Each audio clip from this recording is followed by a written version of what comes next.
എല്ലാവർക്കും നമസ്കാരം പ്രിയരെ. ഞാൻ തൊടുപുഴ ചുങ്കത്താണ്. നമ്മുടെ ഒപ്പം ലിസി ചേച്ചിയാണുള്ളത്.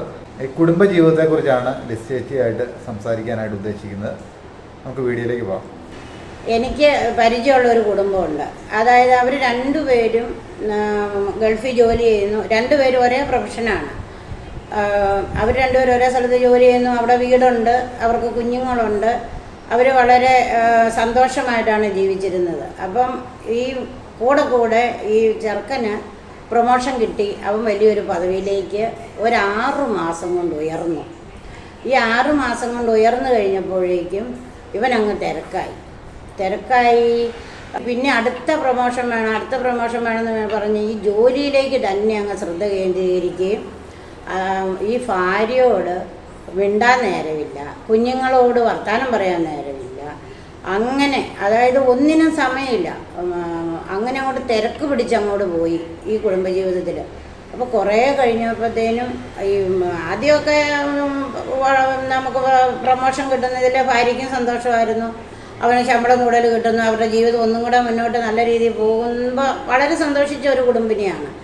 പക്ഷേ പിന്നീടായപ്പം സംസാരമില്ല, മിണ്ടാൻ നേരമില്ല, കുഞ്ഞുങ്ങളോട് കളിപ്പിക്കാൻ നേരമില്ല. ഒരു നേരത്തേക്കൊന്ന് പുറത്തേക്ക് പോകാൻ പോലും സമയമില്ലാത്ത പോലെ തിരക്കിലേക്ക് പോയപ്പോഴേക്കും ശരിക്കും പറഞ്ഞാൽ ആ പെണ്ണങ്ങ് മടുത്തു. കൊച്ചുങ്ങൾക്കും വിഷമമായി.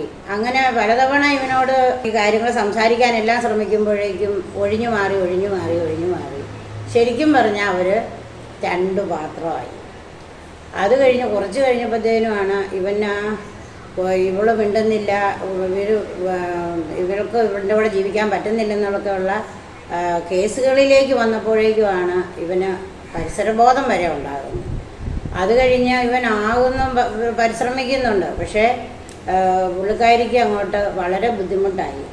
ആ സാഹചര്യത്തിൽ നമുക്ക് പരിചയമുള്ള ഒരാളോട് അത് പറയുകയും എങ്ങനെയെങ്കിലും എൻ്റെ കുടുംബം, എനിക്കിനി ഇതൊന്നും അല്ല പ്രശ്നം, എനിക്ക് ഒത്തിരി സാമ്പത്തികമോ അല്ല ശമ്പളമോ ഒന്നും ഒത്തിരി വേണ്ട, എനിക്ക് എൻ്റെ കുടുംബം ഒന്നിച്ച് കൊണ്ടുപോയാൽ മതി, ഇനി ഞാൻ അവരോടുകൂടെ ഞാൻ സമയം എടുത്തോളാം, ചിലവഴിച്ചോളാം എന്നെല്ലാം പറഞ്ഞ് എന്നാണേലും അവൻ്റെ കൂട്ടുകാരും മറ്റുള്ളവരെല്ലാം സഹകരിച്ച് മുന്നോട്ട് പോകാൻ ശ്രമിക്കുന്നുണ്ട്. പക്ഷേ പുള്ളിക്കാരിക്ക് വളരെ ആഗ്രഹമാണ് ഒന്നിച്ച് മുന്നോട്ട് പോകാൻ. പക്ഷേ ഒന്ന് പതുക്കെ നിൽക്കുകയാണ്.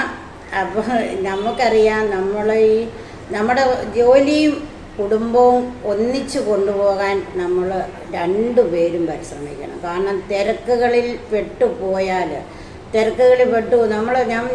നമ്മൾ ഒരു വിവാഹത്തിന് മുമ്പ് എത്ര മണിക്കൂർ സംസാരിക്കാൻ നേരമുണ്ട് ഫോണിൽ കൂടെ, അല്ലാതെ പുറത്ത് പോകാൻ നേരമുണ്ട്, കൊണ്ടുപോകാൻ നേരമുണ്ട്. എവിടെ വിളിച്ചാലും വരാനും തയ്യാറാണ്, കൊണ്ടുപോകാനും തയ്യാറാണ്. പക്ഷേ എന്തുകൊണ്ട് ഒരു വിവാഹം കഴിഞ്ഞ് കുറച്ച് കഴിയുമ്പോഴേക്കും ഭാര്യയോട് മിണ്ടാൻ നേരമില്ല, ഭർത്താവിനോട് മിണ്ടാൻ നേരമില്ല, നല്ലൊരു ഭക്ഷണം കഴിക്കാൻ നേരമില്ല, അവർക്ക് പുറത്ത് പോകാൻ നേരമില്ല, പുറത്ത് പോയി കുഞ്ഞുങ്ങളുമായിട്ട് പോയിരുന്ന് ഒന്നിച്ച് കുറച്ച് നേരം ഉല്ലസിക്കാൻ നേരമില്ല. അങ്ങനെ പോകുമ്പോഴേക്കുമാണ് ശരിക്കും സംസാരം എന്നുള്ളത് വളരെ പ്രധാനപ്പെട്ട കാര്യമാണ്.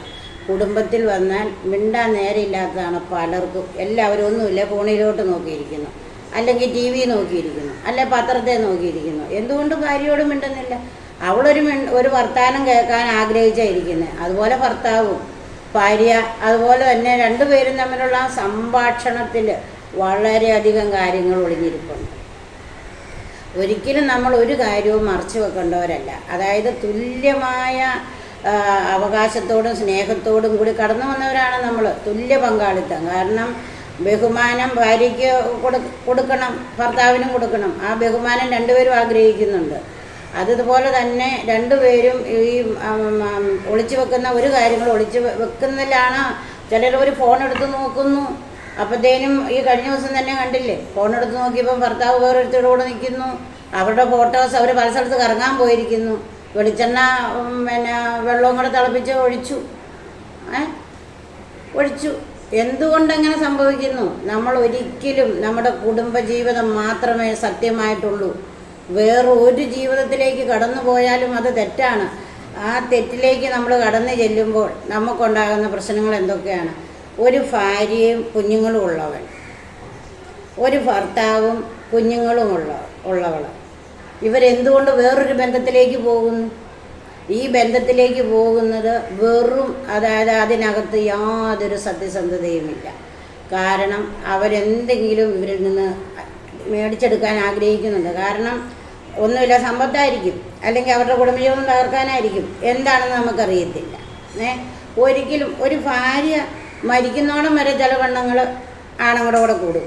ഇവൾ മരിച്ചു കഴിഞ്ഞാൽ പിന്നെ വരാത്തതിൻ്റെ. അപ്പോൾ അവളെന്താണ് ആഗ്രഹിച്ചത്, അല്ലെ അവൻ എന്താണ് ആഗ്രഹിച്ചത്?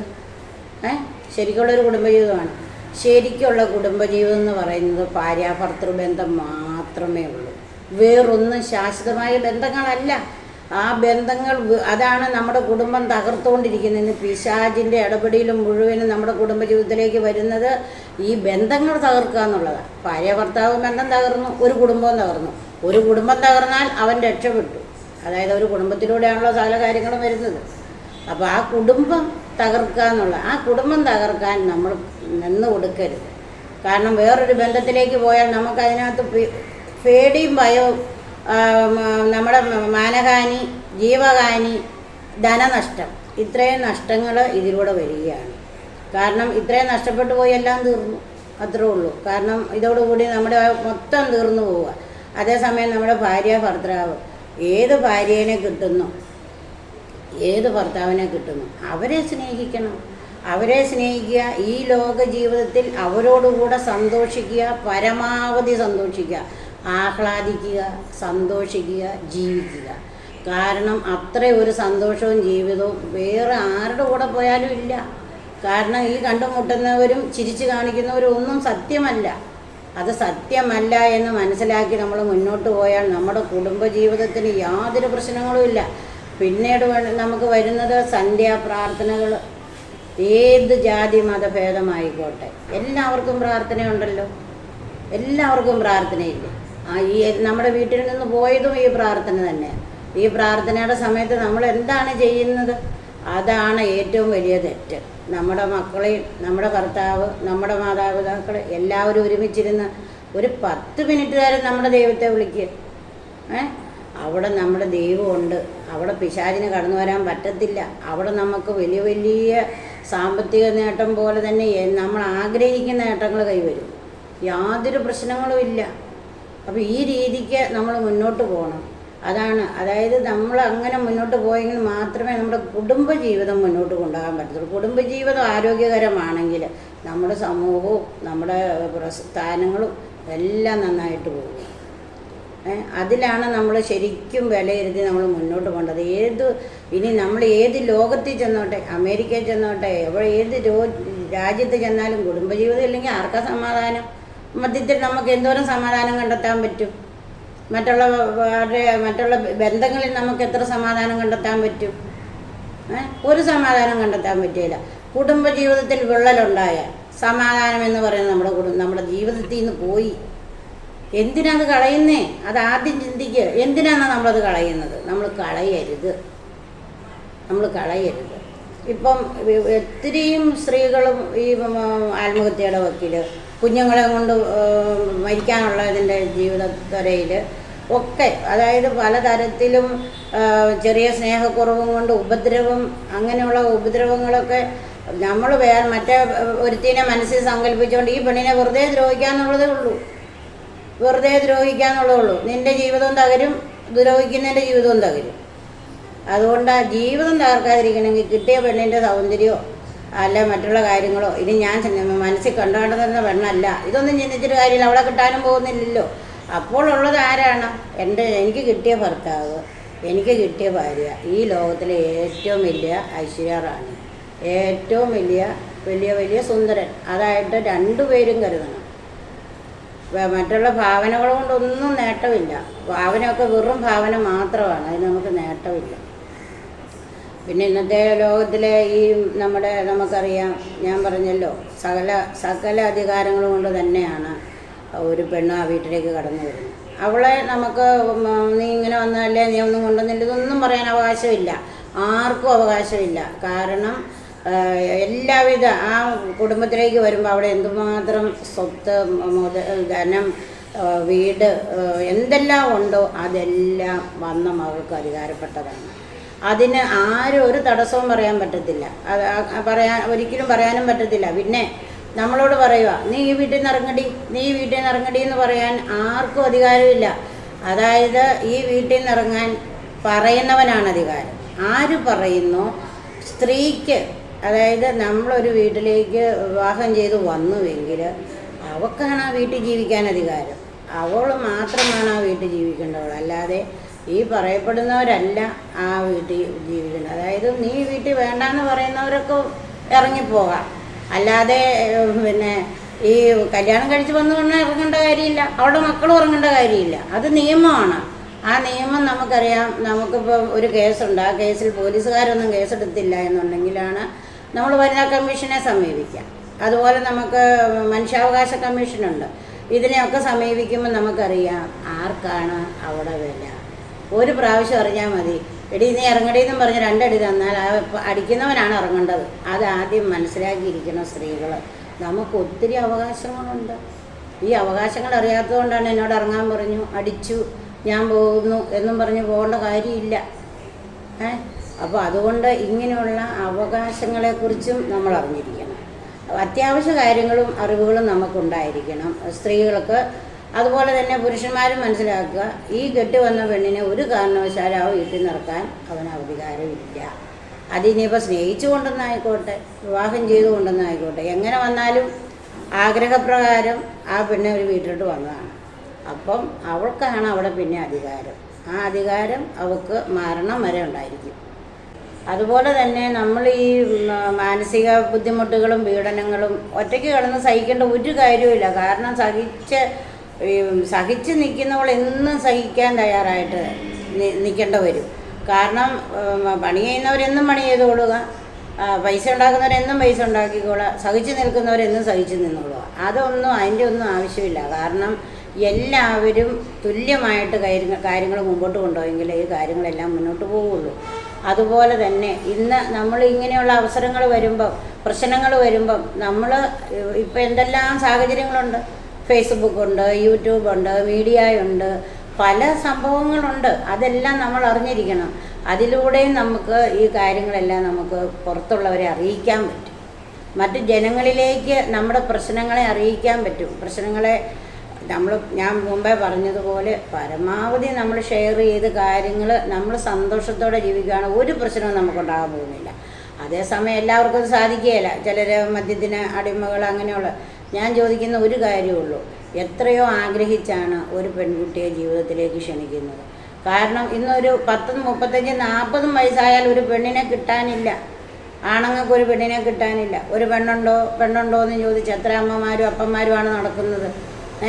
ഈ ഒരു പെണ്ണിനെ കിട്ടിക്കഴിയുമ്പോൾ എന്തുകൊണ്ടാണ് അവളോട് ഇതുപോലത്തെ പെരുമാറ്റങ്ങൾ ഉണ്ടാകുന്നത്? അതാണ് ഞാൻ ചോദിക്കുന്നത്. അപ്പം നമുക്ക് ഈ ഒരു പെണ്ണിനെ കിട്ടാനും അവൾ വരുന്നോടം വരെ എത്രമാത്രം സ്നേഹിക്കാവോ അത്രയും സ്നേഹിക്കുകയും ആ സ്നേഹം മുന്നോട്ട് കൊണ്ടുപോവുകയും ചെയ്യണം.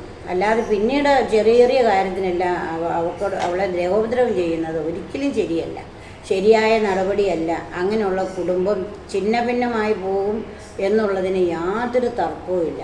ദൈവം നമ്മുടെ ഭവനത്തിൽ വേണം. ആ ദൈവത്തെ നമ്മൾ സ്നേഹിക്കണം, നമ്മൾ ആരാധിക്കണം, ദൈവവുമായിട്ട് നമ്മൾ സംഭാഷണത്തിൽ ഏർപ്പെടണം.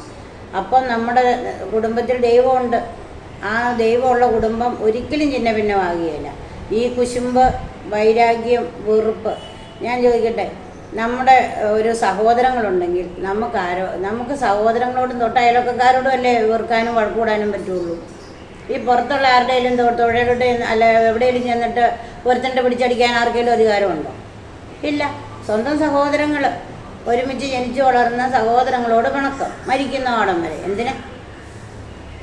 അതിൻ്റെ ആവശ്യം ഈ ലോകത്തിൽ ഈ പിണക്കം കൊണ്ടൊന്നും ഒരു കാര്യവുമില്ല. നമ്മൾക്ക് വളരെ ചുരുക്കം കാലമേ ഈ ലോകത്തിൽ ഒരു ജീവിതമുള്ളൂ, ചുരുക്ക ജീവിതം. ആ ജീവിതത്തെ നമ്മൾ സന്തോഷത്തോടെ അടിച്ചു പൊളിച്ച് ജീവിക്കണമെന്നേ. അതുകൊണ്ടല്ലേ കാര്യമുള്ളൂ. ഈ മറ്റുള്ളവരുടെ വെറുപ്പ്, വൈരാഗ്യം, വിദ്വേഷം വെച്ച് പുലർത്തി നമ്മുടെ ആത്മാവിനെ കളഞ്ഞിട്ട് നമുക്ക് എന്തുപകാരം? അതുകൊണ്ട് ഇതെല്ലാം നമുക്ക് ആവശ്യമാണ്.